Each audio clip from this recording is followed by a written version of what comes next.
তারা টাইটেল হিসেবে রেখেছে মূল ক্যাপশন, মোবাইল ফোন আমদানিতে 60% শুল্ক কমিয়েছে রাজস্ব বোর্ড। অথচ তারা কমিয়েছে শুধুমাত্র কাস্টমস ডিউটি।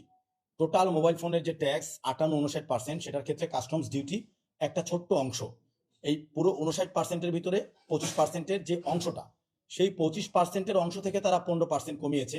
আর কোনো সেক্টর থেকে, আর কোনো জায়গা থেকে না কমিয়ে তারা একবার প্রচার করেছে আমাদের এই যে আন্দোলনটা তীব্র হচ্ছে, আমাদের এই আন্দোলনটা যে যৌক্তিক, এটা যে অন্যান্য শ্রেণীর মানুষরা বুঝতে পারতেছে। আমাদের পক্ষে যে প্রকৌশলী, আমাদের পক্ষে যে ডাক্তার, আমাদের পক্ষে যে সাধারণ অন্যান্য যে ব্যবসায়ী আছে, ব্যবসায়ী গোষ্ঠী, একদম সাধারণ মানুষ, ছাত্র, শিক্ষক, সবাই ফেসবুকে কথা বলতেছে, আইটি এক্সপার্ট কথা বলতেছে, টেকনোলজি ইউটিউবার কথা বলতেছে।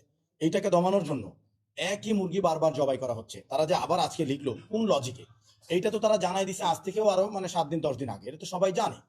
তারা কাস্টমস ডিউটিতে 25% থেকে যদি 15% কমে যায়, তার মানে কাস্টমস ডিউটি 60%-এ কমে গেছে। কিন্তু কাস্টমস ডিউটির 25%-এর সাথে আর যে সেক্টরগুলো যোগ হয়ে 59% হয়, সেগুলো হুবহু আগের জায়গায় আছে। সেগুলো যদি আগের জায়গায় থাকে, তাহলে তো ঘুরে ফিরে ট্যাক্সটা 44 হয়, 43 দশমিক সামথিং। এইটা তো ভাই অলরেডি মুখস্থ হয়ে গেছে বাংলাদেশের জনগণের, ভোক্তাদের, ব্যবসায়ীদের।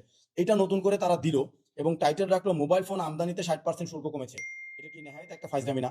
তারা বলতে পারে মোবাইল ফোন আমদানিতে 15% শুল্ক কমেছে, 60% বলা, এরকম একটা মক করা সরাসরি রাজস্ব বোর্ডের কাছ থেকে আশা করা যায়?